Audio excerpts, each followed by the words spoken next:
Hello. Do many of you speak English? Yes. Right, well this is for everybody here that speaks English. I don't know whether you know or not, but we've now got words to the Star Wars theme. You know, dum, dum, da, da, da, dum, dum, dum. You know, we now got words, and it was written specially for me. All right? No. Now what I'm going to do, I'm going to sing it to you, all right? And then I want you all to join in with me on the second time round. All right? Understood? Right. This is how it goes. Silence. Nice and silent. It goes. Star Wars made me a fortune, paid off the mortgage, bought me a car.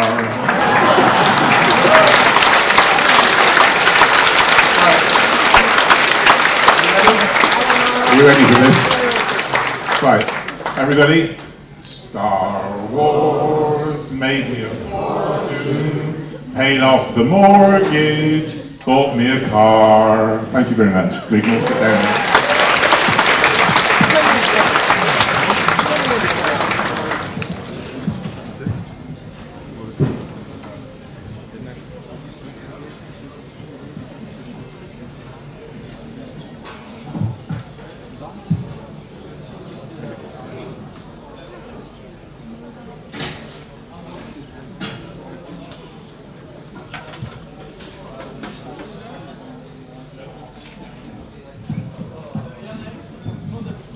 Right, before we go into the Q&A, I'd like to just give you a little talk.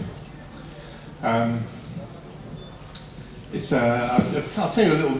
I don't know whether you probably all know about my career and what I've done and what I haven't done, but it's really been a tremendous career, and it's still going on, getting better and better and better as we go along. But I started out in life as a when I at the age of 13. I was diagnosed with tuberculosis of the knee, and I went into hospital for a long period, and I grew an enormous amount. I was like, I don't know what it is in centimeters, but I grew about 6 inches. I grew about that much while I was in hospital, and I came out of hospital and I was in a leg brace, and I had a stiff leg for about a couple of years.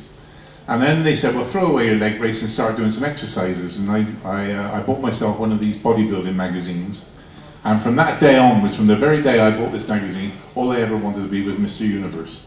That was my big ambition in life. So at the age of 15, I decided I wanted to be Mr. Universe. 10 years later, I increased my body weight by about, I went from 11 stone to 17 stone. So 6 stone, 84 pounds, how much is that? It was double, half that, say, but in kilos, about 40 kilos. I put about 40 kilos on in weight. And I got invited to enter the Mr. Universe contest. This is 1960. At the end of the Mr. Universe contest, I was the tallest person, I was one of the biggest person ever to enter the Mr. Universe contest. And at the end of the competition, the chief of the judges came up to me and he said, David, he said, I got bad news for you. I said, what's that? And he said, you will never ever win the Mr. Universe contest. And I said, well, why not? He said, I said, I'm the biggest competitor you've ever had. I said, I can get a lot bigger than I am now. I was 6 foot, I was over 2 meters tall. And I was weighing about, as I said, about 120, 130 kilos. I said, I can get a lot bigger. He said, well, no, it's got nothing to do with your physique. I said, well, what's the problem? He said, you've got ugly feet. I said, I can't do anything about my feet. He said. So he said, no, he said, if it comes to a decision between 2 physiques of equal standing, he said, I'm afraid you'll be put back because of because you've got ugly feet, hammer toes and bunions and things like this. So I thought, well, that's it. I was getting quite strong at the time. And so I changed over then to competitive weightlifting. And in 1961, I got 3rd place in the British Championships. And in 1962, I won it. And then I went to the World Championships in Budapest. And I went to the Empire Games in Perth, Australia. 63, I won it again. 64, I won it again. In 64, we were all getting ready to go to Tokyo for the Olympic Games. And I'd been quite qualified. And I'd set up a total. And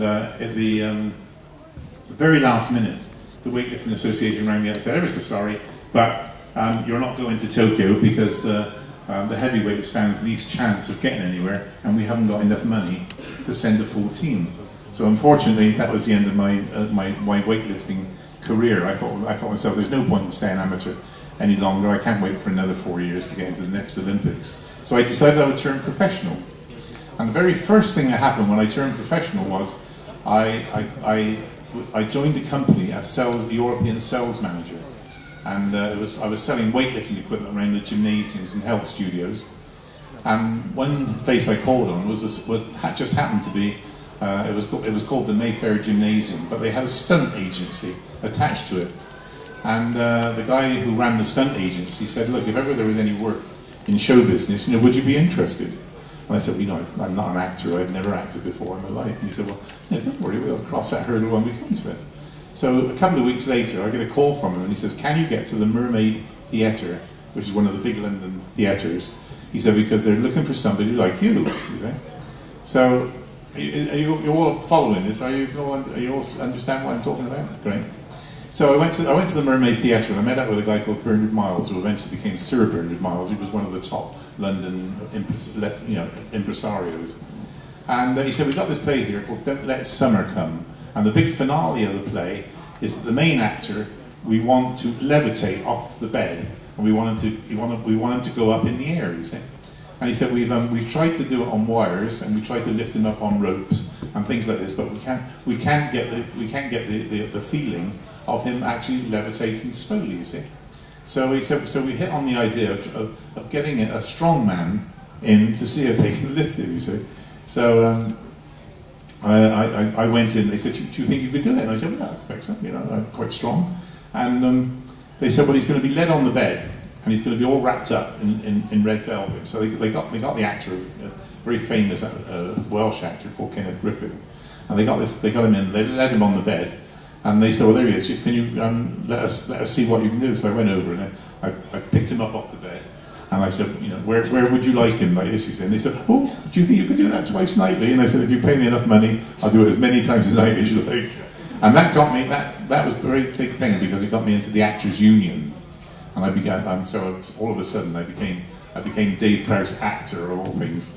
And then of course, the career never looked back from then onwards. I went from doing the play to doing TV series, TV commercials. Did a lot of work with lots and lots of famous people. Opened up my own gymnasiums. I had 3 gymnasiums in London at one stage, and I had my own Keep Fit and Exercise shop in Harrods in London. And I trained lots of famous people. I trained Christopher Reeve for Superman. I trained Daniel Day-Lewis for Last of the Mohicans. I trained the Prime Minister Edward Heath when he was Prime Minister. Had lots and lots of famous people working with me, And then of course 1976 came along. Well, 1970 actually was a big year for me, because I did a very famous film called Clockwork Orange. Anybody see Clockwork Orange? Great movie, great movie. Anyway, I did Clockwork Orange in 1970, and it came out very, very briefly in 1971. But unfortunately, the public didn't like it very much, or at least there was a certain part of the public who thought it was terribly sexual and terribly violent, and they started sending Stanley Kubrick death threats. So Stanley Kubrick then said, look, I'm not having this, I'm going to take the film off the circuit, nobody will ever see it again. Fortunately for me, George Lucas saw it in the very brief period that it was out in 1971, and remembered me right through until 1976, and in 1976 came to London and set himself up in the 20th Century Fox offices in Soho and Soho Square, and in the West End of London. And he got in touch with the managing director of 20th Century Fox and said, can you do me a favour, can you find me a guy called Dave Prowse? You see? And as luck would have it, this managing director of 20th Century knew me quite well, as we were personal friends. And he said, I know him quite well. He said, I'll bring him in for you. And so they called me up and they asked me if I would go up and meet George Lucas. And so I went up to the offices, and I first of all got introduced to Bunny Allsop, who was George's personal secretary. And then she introduced me to George. And then George took me into a room, and it was quite a big room, and it was full of pictures, conceptual drawings of this film that he was going to do. You see, and he said, "Look, I'm about to shoot a film called Star Wars, and he said I'd like to offer you one of 2 parts in the movie." I thought, "Wow, this is good. I've been offered like 2 parts in the movie, like, you know." And I said, "What are the 2 parts?" And he said, "Well, the first one's a character called Chewbacca." I said, "What in the hell is Chewbacca?" And he said, "Well, it's like a hairy gorilla that goes through the film on the side of the goodies, you see."